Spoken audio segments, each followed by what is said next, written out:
एक एसएचजी हम ट्रांसजेंडर का भी बना रहे हैं क्योंकि उनको भी मेन स्ट्रीम में काम मिले, वो एक सम्मानजनक जीवन जिए, ये उनका भी हक है।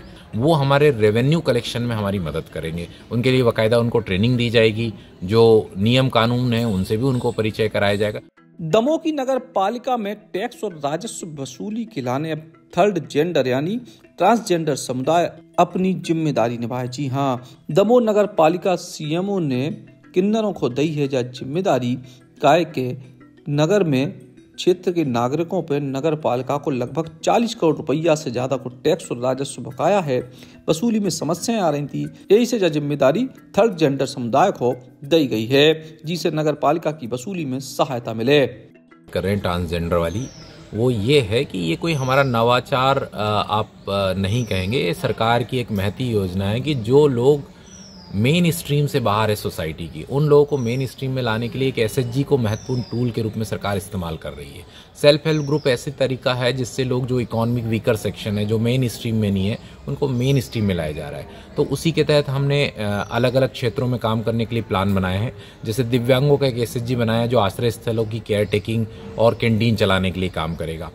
उसी प्रकार जो महिलाएं हैं उनको हमने उद्यानों के लिए 8 हमने प्रोजेक्ट बनाए हैं जो 2 से 10 लाख के होंगे। हर उद्यान का एक प्रोजेक्ट बनाया गया है जो अमृत मित्र के रूप में जाना जाएगा। अभी फिलहाल अमृत मित्र के रूप में हम वाटर टेस्टिंग पर टेस्टिंग 50 रुपीज़ एसएचजी को दे रहे हैं। वही एक एसएचजी हम ट्रांसजेंडर का भी बना रहे हैं क्योंकि उनको भी मेन स्ट्रीम में काम मिले, वो एक सम्मानजनक जीवन जिए, ये उनका भी हक है। इस आधार पे हमने एसएचजी, एक विशेष एसएचजी ट्रांसजेंडर का, वो हमारे रेवेन्यू कलेक्शन में हमारी मदद करेंगे। उनके लिए बाकायदा उनको ट्रेनिंग दी जाएगी, जो नियम कानून है उनसे भी उनको परिचय कराया जाएगा। तो हर एक विभाग जो हमारे 7 विभाग है उसमें काम करने के लिए अलग अलग तरह के एसएचजी हम प्लान कर रहे हैं। कितने सदस्य इनमें शामिल करेंगे आप? मिनिमम 10 है, इससे अधिक भी हो सकते हैं। हर एसएचजी में ये मिनिमम 10 सदस्य होते हैं। तो लोकल के ही होंगे सारे? वो नहीं, ऐसा जरूर नहीं। एसएचजी वैसे तो लोकल के ही होना चाहिए क्योंकि हमारे नगरीय क्षेत्र को के ही एसएचजी बनते हैं। बट अभी ट्रांसजेंडर का एसएचजी हमारा कंप्लीट नहीं हो पाया क्योंकि उसमें 9 ही आइडेंटिफाई हुए हैं। तो देख रहे हैं कि हम अगर नगरीय क्षेत्र के बाहर से भी जिले में कोई मिलता है तो उसको भी हम सदस्य के रूप में सम्मिलित करेंगे। कितने लोगों की टीम रहेगी ये? नहीं, वो एसएचजी को जाएगा तो एसएचजी कम से कम 10 का होता है अधिकतम, तो हर काम के लिए हम एसएचजी, तो इस तरह से हमने लगभग 400 लोगों का प्लान किया है एसएचजी में। 40 एसएचजी, तो इससे 400 लोगों को रोजगार भी मिलेगा और हमारे अलग अलग फील्ड के काम होगा और इसके लिए फंडिंग भी सरकार दे रही है। तो ये 400 अलग अलग फील्ड से होंगे? हाँ, जैसे महिलाओं का एसएचजी है जो स्वच्छता में काम और करेगा। ये जो किन्नरों का है ये भी वही ऐसे हमारे लिए तो वो भी इसमें कितने किन्नर शामिल रहेंगे? नहीं, मिनिमम 10 हमको चाहिए एसएचजी बनाने के लिए। तो ये क्या करेंगे सर, घर घर जाके? नहीं, घर घर जाके नहीं, ये जैसे टैक्स वसूली होती है वैसे ही टैक्स जो कलेक्शन का काम है वो हम इनको दे सकते हैं। लेकिन सर किसी के घर या दरवाजे पे जाएंगे और किसी ने व्यक्ति को ये अगर शोभा नहीं दिया उनका आना, किस चीज का शोभा? वो एक अधिकारी के रूप में जा रहे हैं, एक नगर पालिका के कर्मचारी के रूप में जा रहे हैं, उसमें गलत क्या है?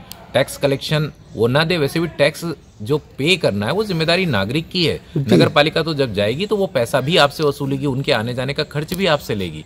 टैक्स की जिम्मेदारी पूरी तरह से नागरिक की है, उनको अपनी विवरणी भरना है। जैसा टैक्स आप इनकम टैक्स भरते हैं वैसे ही आपको नगर पालिका का टैक्स भरना है। नगर पालिका उनको नोटिस भी तो जारी करती है, चेतावनी तो देती है। नहीं, नोटिस तो तब जारी करेगी जब आप नहीं भरेंगे तो उसको पेनल्टी के साथ होता है, और वो नहीं देंगे तो डिमांड नोट जारी होगा, और तब भी आप 15 दिन में नहीं देते हैं तो आपका कुर्की वारंट होगा। आपकी जो भी चल अचल संपत्ति है वो हम आपकी जब्त करके बेच के और पैसा वसूली करेंगे, यही नियम। तो जब इतने सब ऑप्शन हैं आपके पास तो फिर इन लोगों को लगाने की जरूरत क्या रही? हाँ बिल्कुल, वो उसमें जरूरत ये है कि हमारे पास ज्यादातर पद अभी खाली है। फॉर एग्जांपल हमारे पास एक आरओ होता है रेवेन्यू ऑफिसर, वो नहीं है। फिर उसके नीचे इंस्पेक्टर होते हैं, उसके नीचे सब इंस्पेक्टर जिसको आरआई और आरएसआई हम बोलते हैं, और उसके नीचे होते हैं एआरआई, वो पर्याप्त मात्रा में नहीं है। तो उससे 2 है कि जो रेगुलर एक एम्प्लॉय होता है उसकी काफ़ी ज़्यादा सैलरी होती है, वो हमारे पास अवेलेबल नहीं है। तो बहुत कम पैसे में वही काम अगर एसएचजी करता है तो उससे कई लोगों को रोजगार मिलेगा, वो लोग मेन स्ट्रीम में आएंगे और हमारी समस्या का कुछ हद तक समाधान हो जाएगा। अभी कई युवा हैं ऐसे जो पढ़े लिखे हैं जी, जो रोजगार की तलाश में हैं जी, ये स्थान उनको भी तो बिल्कुल हम तो देने को तैयार है, हम तो उनको भी देने को तैयार है, हर एक वर्ग को दे रहे हैं। हमने कहा अभी महिलाओं को हम लोग 400 लोगों की बात कर रहे हैं, आप 9 या 10 ट्रांसजेंडर की बात करें, हम तो 400 लोगों की बात कर रहे हैं। 400 लोगों में जो लोग हमारे साथ काम करना चाहें उन सबका स्वागत है। जहाँ तक जो आपने बताया है जो किन्नर पहुंचेगी, इससे किसी के मान सम्मान को ठेस नहीं पहुंचेगी अगर उन्होंने विरोध किया किसी परिवार ने कि इनको क्यों भेजा मेरे घर? ट्रांसजेंडर के रूप में क्यों देख रहे हैं? मुझे ये नहीं समझ में आ रहा है कि आपकी नजर ऐसे क्यों है। भाई ट्रांसजेंडर क्या इंसान नहीं है तो वो नगरपालिका कर्मचारी नहीं हो सकता? ये मानसिकता ही हम बदलना चाहते हैं लोगों की। ये सबसे बड़ी दिक्कत यही है कि मानसिकता ऐसी है कि ट्रांसजेंडर है तो वो अधिकारी नहीं हो सकता है, वो कर्मचारी नहीं हो सकता। क्यों नहीं हो सकता? हम उसको एक अधिकारी के रूप में ही भेजेंगे विथ अ डेजिग्नेशन। अब नगर पालिका का जो प्रयोग दमोह नगर के लोगों पे कितना असर करे, जो समय बताए। Eklavya University Damoh will guide you towards a bright future. 28 acres of lush green campus, largest campus of Bundelkhand, experienced and dedicated faculty. 50 future-ready courses taught in 12 different schools, separate courts and ground for sport, fully equipped lab and workshop, safe and fully equipped separate hostel for girls.